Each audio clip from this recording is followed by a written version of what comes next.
Hello, I'm Rich Lewis. Welcome to You've Only Come to Hear United. So, now the dust settling a little bit now on Ruben Amorim's introduction to life at Manchester United. And I've mentioned this before in videos that I always found things under Erik Ten Hag quite chaotic. And I always found it hard to really get a sense of how good or not so good players were because there was just so much going on the pitch that for me was ultimately just pretty confusing. Or even if it wasn't confusing, you could see him asking players to do unfamiliar things. So, for example, Diogo Dalot, when Dalot was drifting off the fullback position into centre midfield, even if he wasn't playing well, I'm going, well, we didn't sign him for that. Maybe he's not adjusting to that. Maybe it doesn't work. But how good or bad is he? Rasmus Hojlund, well, we're not playing to his strengths. He's not really getting much service. No one was getting much service, over the last year and a bit, unless they were creating chances for themselves.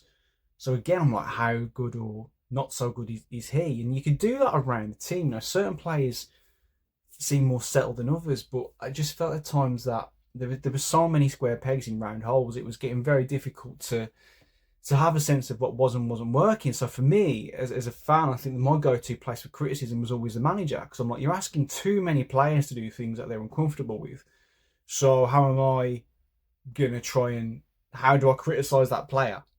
If that was me at work and I'm asked to do a completely different thing to what I do day to day, even if I do that over a long period of time, if that's very different to what you've already been doing for a long period of time, maybe it suggests you're not going to work under that manager and in that role, and you might need to move on. But it doesn't necessarily mean you're a good or a bad player, or you're not up to that standard. It wasn't about standards, it was about the fit. I do think now, under Ruben Amorim, even though it's still very early days, obviously it's very early days, I do think that the system is a lot clearer, and I think the expectations of players, barring one or two people playing in quite unfamiliar positions, I think the expectations of players are more reasonable now. And I feel like now, for the first time in a good couple of years, I'm getting a sense of who is up there and who's not up there. The first player that I want to sort of point out and look at and say we've had time to get a bit of a sense of how they're going to fit now is Mason Mount. Ruben Amorim has said himself that he really loves Mount. I think he can see him being a core part of his squad going forwards, but he's got to prove it in the games. And the Arsenal game is such a good benchmark for this, because we've had that contrast of United playing a weaker Everton team versus a much stronger team in Arsenal. You can see how things balance. And yes, players didn't play in both those games, but it was very telling that Matt was entrusted with that role against Arsenal, and he was so anonymous. He just wasn't in the game. And this wasn't about his quality on the ball. This wasn't about his work ethic, which is faultless. You cannot question his work ethic for me. But you can question his impact on games. Now, we saw it when, on the few occasions he did play under Erik Ten Hag, where he struggled to impact games. And at times I was like, well, is it what he's been asked to do? We bought this guy who's an attacking centre midfielder, rarely ever plays there, played centre midfield a few times. He seemed to be shuffled around a bit, and I thought it's really unfair to say that to him. But when you've got a manager who trusts you and says, like, I know how I'm going to use you, and he hasn't got any issues there, plays you in that role in a game that he must have been really eager to impress him because of the injuries that he's had, and he fails to impress. That's worrying for me, and he definitely goes on to that unsure pile. Garnacho Alejandro Garnacho was coming for some massively unreasonable stick this season. Bizarre stick for someone his age, the amount of games he's played for us. His trajectory is absolutely fine. There are issues now with his fit in the squad, because we're not playing with traditional wingers under Ruben Amorim. We don't look like that going forwards, although Amorim hasn't ruled out changing formations in the future once he's established some sort of base, sort of foundation for this team. But I think what has become evident with Garnacho is that he is inconsistent. Now, this isn't a revelation in the sense that we know young players can be inconsistent, but again, he was in a team which had been really struggling for a while. I think his role was clear. in the sense that, you're a winger and you're playing regularly. But what wasn't clear is, should he be being there all the time? Because Ten Hag would get something in his head about, I'm going to use this player regardless. Once they became his favourite, whether they seemed to play well or not, it didn't really matter. They'd play regularly. He'd obviously see something in them that he likes, and they'd play a lot. And Garnacho, was it something like 30 games or maybe more than that? He played back to back. And he needed to probably be taken out of the firing line at times. He wasn't consistently great for all those games. He showed he could be trusted to a degree, but it felt a bit overkill. And now I think we're seeing with under Ruben Amorim that it's solidifying that sense of inconsistency that you can see in him.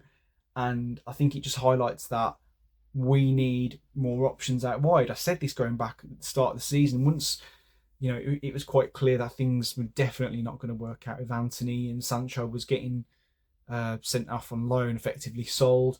We started looking really, really slim up top, and we didn't, bring anybody in there to sort of give us more options from a rotation perspective. And I think Garnacho's really feeling that at the moment. He should be able to be chomping at the bit to replace someone when they're not playing too well. For his age, he's doing fantastically well. He's been absolutely brilliant for us. But we need someone, I think, more consistent and dependable until Garnacho sort of, maybe moves into his sort of 22, 23, 24 years and can really show that I can do this on a more regular and frequent basis. I think with Rashford, I'm not going to dwell on this too much, because what we've seen under Amorim is only what we've seen before. At least Rashford had been under multiple managers in multiple systems, and the one thing that we have seen is inconsistency, and we're still seeing inconsistency. So I think the one thing that Amorim's just going to have to decide with Marcus Rashford is, am I okay with that inconsistency? Am I okay with him pulling out a blinder of a season every other season? Is that, am I happy with that sort of risk versus reward, or do I want to move him on and find somebody more consistent? His quality when he's on it is undisputed. Like he can be phenomenal. When Marcus Rashford is in form, when he's confident, when he's got that sort of clarity of thought, he is unstoppable. When he's not in that place, even from one game to the next, it seems at times this season, he feels like he's useless. He's obviously not, but that's, when you're watching the game, you do feel like that at times, like it's just not going to work for him today. Yo-yo for someone at 27, you kind of can expect that for Garnacho, but someone at Marcus Rashford's age, you don't expect that anymore. So that's a call for Amorim. He can definitely be a part of a squad and and be useful to a point, but in terms of your star men and the money he's earning at the club too, the contract he got off that great season, you take all that into account, it's a lot for the club to weigh up as well as Amorim too. But yeah, maybe you can make some use of him. And Rasmus Hojlund and Joshua Zirkzee. And I think what we've established with those two over the past few games is just how inconsistent they are as well. And again, their age profiles, Hojlund a bit younger than Zirkzee, you can understand it a little bit more than Rashford, but whether you understand it or not, and you can see the potential there, which I absolutely do with Rasmus Hojlund, some of his finishing is absolutely phenomenal. There's still not that trusting them every single game to produce the goods. Zirkzee's got obviously a lot more to prove than Hojlund. Hojlund's 16 goals last season, for United, showed that he can do a job for us. Zirkzee's 2 against Everton was a step in the right direction after a poor start. But again, we probably do need someone who can bang the goals in. And I often go back to the 99 sort of season with Cole, York, Sheringham and Solskjaer. Yes, we played with 4 two up top, but I'd argue, did we? Because Sheringham sometimes, when he played up front, he dropped off. York and Cole dovetailed, and at times one of them could arguably be, yes, they looked at like a two in tandem, but I think in the way they played, one of them almost dropped off at times to help create those combinations. They moved around each other. We're playing 2 behind the striker. If you've got a versatile striker and somebody who can play up front and drop off, as technically, you're saying Zirkzee can do, I still think the scope to have 4 players who can at least play as a striker. I think we definitely need to get one more body in there without losing someone. If we were to get rid of Zirkzee, I think we need 2. Even if one of those is a sort of much older striker who's a safer pair of hands, as we've had in the past when we had Larson on loan and Cavani in years gone by. You always need options up front. If one of them's unhappy, then they need to go at the end of the season. I think we just need more options in that department. Diogo Dalot, he's having a worrying season. He doesn't look good at left wing back to me. And what I find crazy is he sort of, I think, made his breakthrough one of his big games early on where he sort of made his name as a supporter playing at left back against Liverpool, I believe. And I think it was seen as one of the big pros when we signed him, and he can play in either full-back position. And yet, I'm not sure he can. I just don't like him on the left.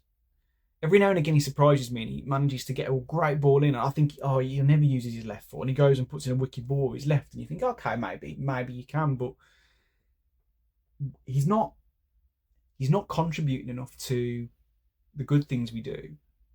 And I don't look at him as being a stable presence in the defensive things we do. I feel like he's got a bit lost. And I do slightly blame Ten Hag. I think I said this in my last video. I do slightly blame Ten Hag for that use of him as a right back who moved into that sort of central midfield area. And I do think he's lost a little bit of what he does best. I think his mentality and mindset's been changed by that slight tweak to him. And I think he's been caught between a rock and a hard place. And it might be better for Dalot to move on. I don't think he's a bad player by any stretch of the imagination, but I think a reset wouldn't hurt. I think he's been, since he was here with us under Mourinho, he's had the loan to Milan in there too. I think there's just been a lot going on with him to find any consistency, to really be allowed to nail down one place. Bruno Fernandes is the last one on this part of the list. Longer term for Ruben Amorim, I think he's a concern. He doesn't keep the ball brilliantly. So when you're using him as a deep midfielder, if you're asking him to be more cautious on the ball, you're asking him to be something he's not to a degree. He can do it. I think we've seen it under Amorim already. He's willing to sort of curb the part of his game which always tries stuff and quite often gives the ball away, to being a little bit more conservative. But I do think you lose a bit from him then. And then in those attacking centre midfield areas, yeah, he can provide a moment of genius. He can provide the key pass. He'll still provide assists. But I think you need more. I do think you need more legs in there, and you need to be a little bit more threatening than Bruno is right now.